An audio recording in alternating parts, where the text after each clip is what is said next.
Hey kid, don't ever let them get inside your head. They'll tell you what to do in life instead of everything you know that you could get.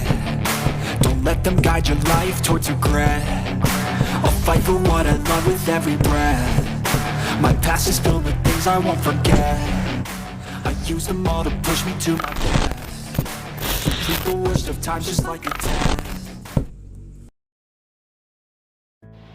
Setelah mempermalukan Tide yang mengaku-ngaku sebagai player level 100 pertama di dunia, Rokan kembali login ke dalam game dan menemui Marquis Trull yang tinggal di sebuah kastil tua di tengah hutan.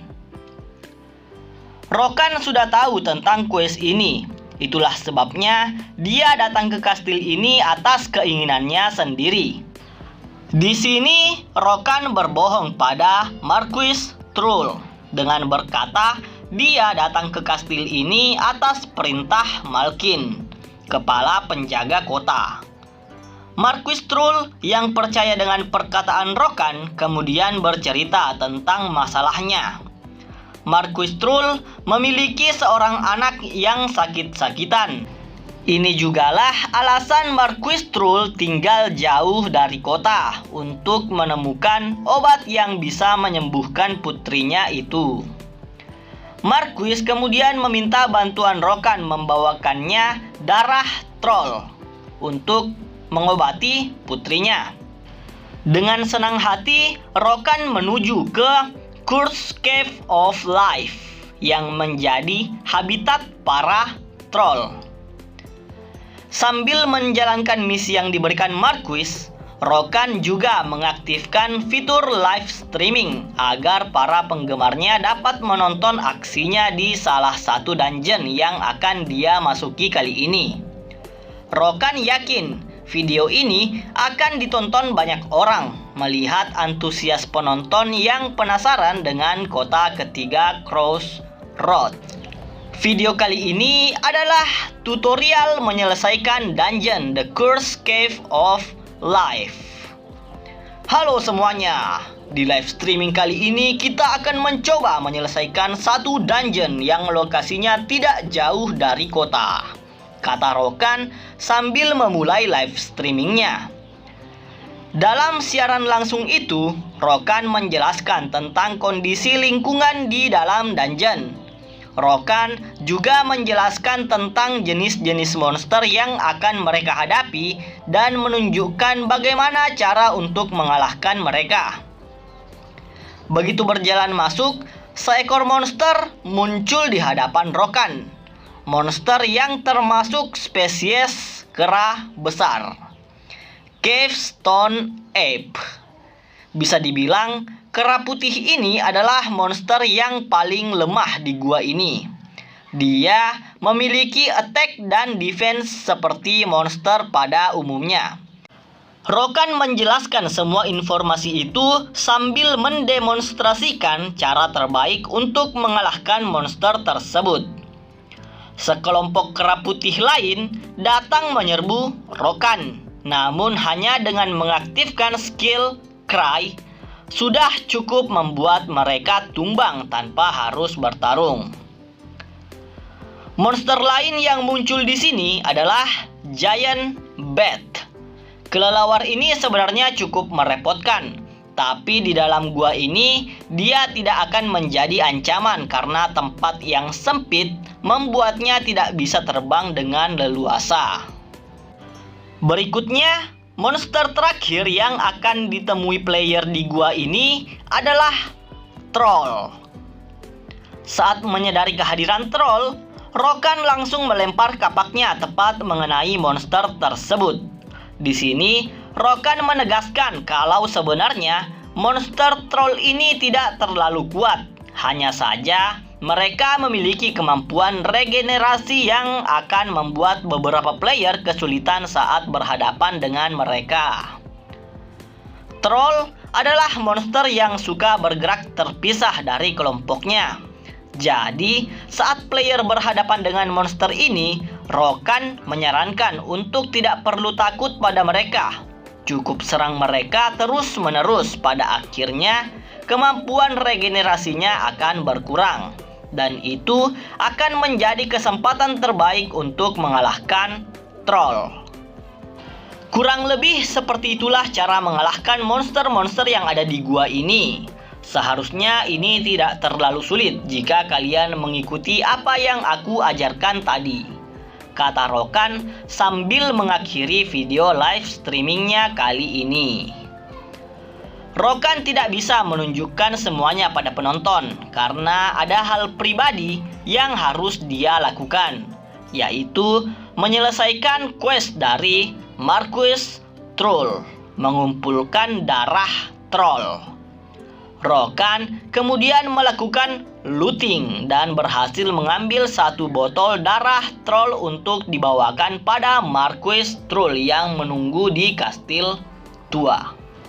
Setelah berhasil mendapatkan darah troll, Rokan sedikit berjalan-jalan dan menemukan sebuah item di bawah tumpukan tulang yang terkena kutukan. Curse Beast Bone. Ada seseorang yang sengaja menaruh bangkai binatang buas yang telah terkutuk di dalam gua. Hal itulah yang menyebabkan troll di gua ini juga mendapat kutukan karena memakan bangkai tersebut. Rokan beranggapan orang yang sengaja menaruhnya pasti ada hubungannya dengan kejadian Plague Rat di saluran bawah tanah dulu dan terinfeksinya para monster di hutan Tekalona juga. Kemungkinan besarnya pelakunya adalah orang yang sama, sebuah kelompok misterius yang bergerak di balik bayangan. Di kehidupan Rokan dulu, dia juga sering menjalankan quest yang mengarah pada kelompok misterius itu. Hanya saja dia tidak bisa menyelesaikan quest tersebut karena harus berurusan dengan Guild Ragnarok. Rokan kemudian menghubungkan sesuatu yang tidak pernah dia pikirkan sebelumnya. Apakah mungkin alasan Guild Ragnarok menyerang Rokan adalah untuk menghalangi Rokan menyelesaikan quest utama tersebut?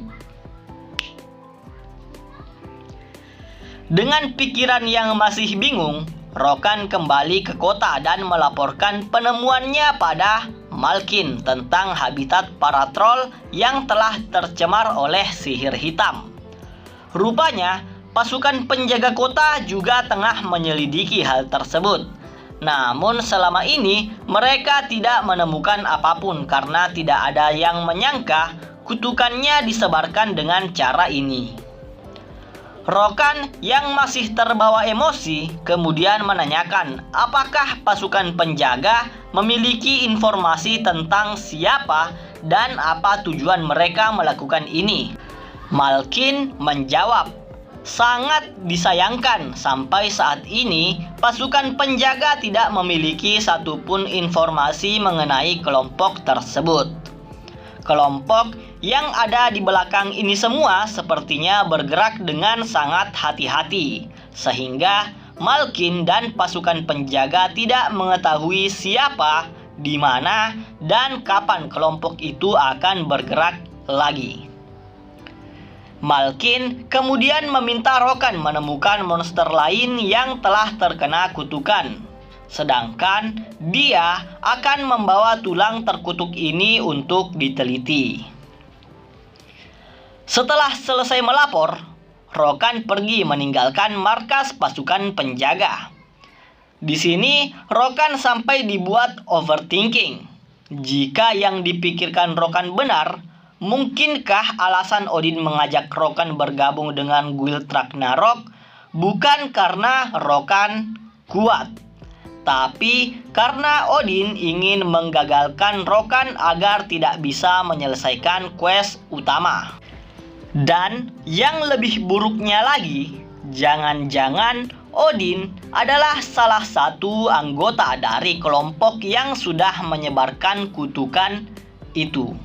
Saking emosinya Rokan, orang-orang yang berpapasan dengannya di jalan sampai dibuat ketakutan hanya karena melihat wajahnya. Sial. Kenapa aku jadi overthinking begini? Tidak penting siapa mereka sebenarnya. Aku hanya perlu menanyakannya langsung setelah aku menghancurkan mereka nanti, kata Rokan. Rokan kemudian mengganti kostumnya dan mengantarkan darah troll pada Marquis Troll yang sudah menunggu di kastil tua. Marquis sangat berterima kasih pada Rokan. Dia kemudian meminta bantuan lagi pada Rokan agar membawakannya darah Hot Sheep's Blood, darah monster domba. Rokan kemudian meninggalkan kastil tua untuk segera mencari bahan yang diminta Marquis. Malam itu juga, Rokan pergi menghabisi monster domba untuk diambil darah dan kulitnya. Rokan berburu monster domba semalaman penuh. Keesokan paginya, Rokan harus lanjut berpatroli, walaupun tadi malam dia kurang tidur. Saat Rokan sedang berpatroli, dia melihat 3 player yang baru masuk ke kota Crossroad. Sama seperti Rokan saat pertama kali datang ke sini, mereka juga mendapat perlakuan tidak ramah dari penduduk setempat. 3 player ini ingin membeli item yang dijual pedagang tersebut. Tapi si pedagang tidak ingin menjual dagangannya dan meminta mereka untuk pergi mencari penjual yang lain. Salah satu dari mereka sampai dibuat naik darah karena sudah banyak pedagang yang mengusir mereka tanpa tahu apa sebabnya. Tolong aku! Ada orang aneh yang memaksa menyerahkan barang daganganku padanya, teriak bapak tua ini. Ini sudah menjadi tugas Rokan sebagai pasukan penjaga untuk mengamankan kota dari orang-orang yang membuat keributan. Rokan yang melihat kejadian itu langsung mengubah penampilannya menjadi pasukan penjaga kota. Hei kalian orang luar, beraninya kalian membuat keributan di dalam kota Crossroad ini. Sebaiknya kalian tinggalkan kota ini sekarang juga, kata Rokan. Dengan kemampuan otoritas dari pasukan penjaga, Rokan menteleportasikan mereka kembali ke kota asalnya secara paksa. Tidak, kami tidak melakukan kesalahan, teriak player itu sebelum menghilang dari tempatnya. Rokan tahu perasaan orang-orang itu diperlakukan tidak adil dan dipandang sebelah mata. Rokan juga pernah ada di posisi itu dan memang rasanya sangat menyebalkan kalau dia ingat-ingat kembali. Rokan lalu melanjutkan berpatroli di sekitar kota. Saat sedang berjalan-jalan, Rokan kemudian terfikirkan sebuah ide cemerlang. Dengan semua tabungannya, Rokan pergi membeli bangunan 4 lantai. Bangunan ini akan dirubah menjadi mall perbelanjaan yang menjual perlengkapan yang dibutuhkan player nantinya. Di Crossroad, player yang belum diakui oleh ras lain tidak memiliki akses penuh untuk membeli item. Dengan kata lain, permintaan akan item pasti tinggi, tapi pasokannya terbatas. Rokan memanfaatkan kesempatan itu membuat toko untuk para player yang tidak bisa membeli item yang dia butuhkan di pedagang sekitar. Bangunan ini terdiri dari 4 lantai.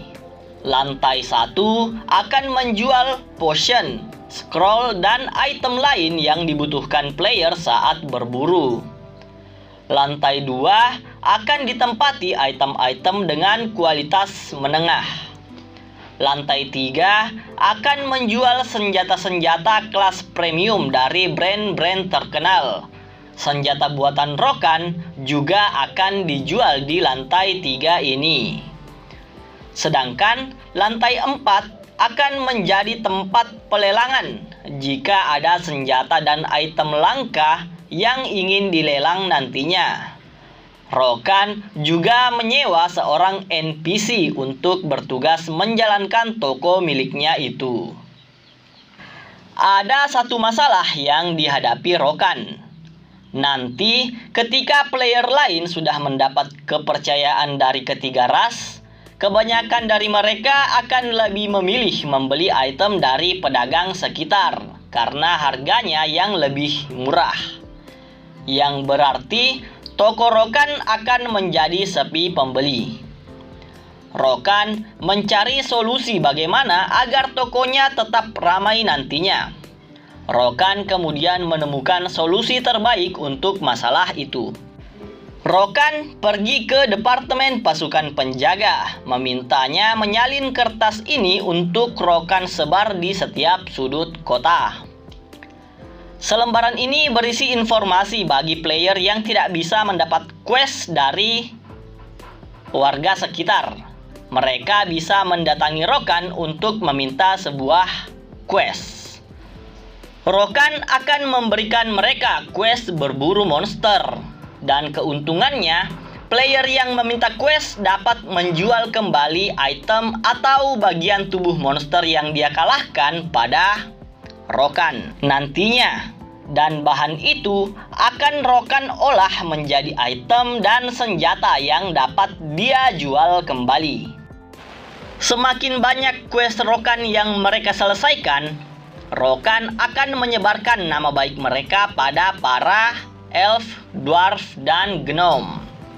Sehingga reputasi mereka akan meningkat sampai pada akhirnya mereka mendapatkan kepercayaan dari 3 ras lain di kota ini.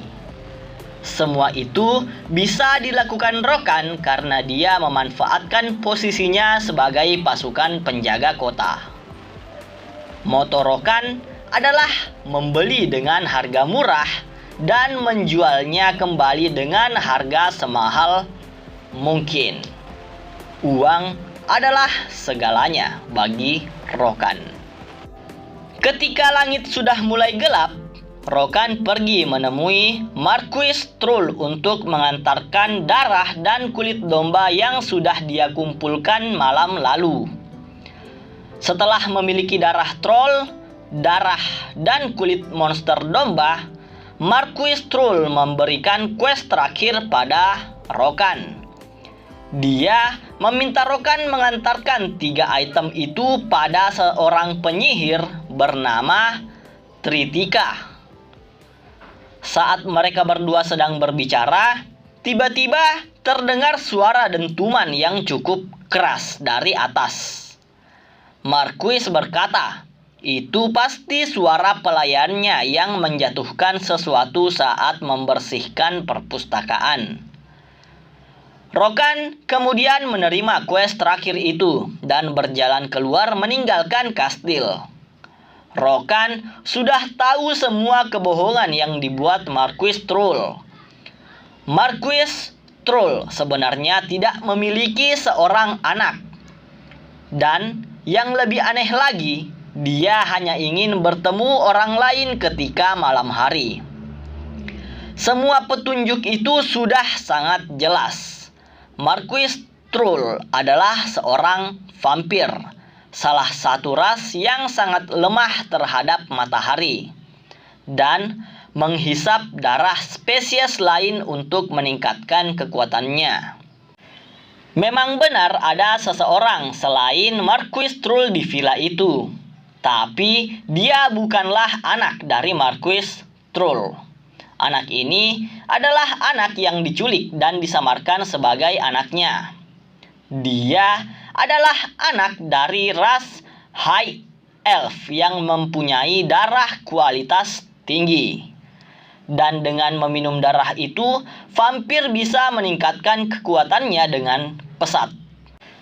Di antara para elf, hanya sedikit yang memiliki keturunan darah suci, High Elf.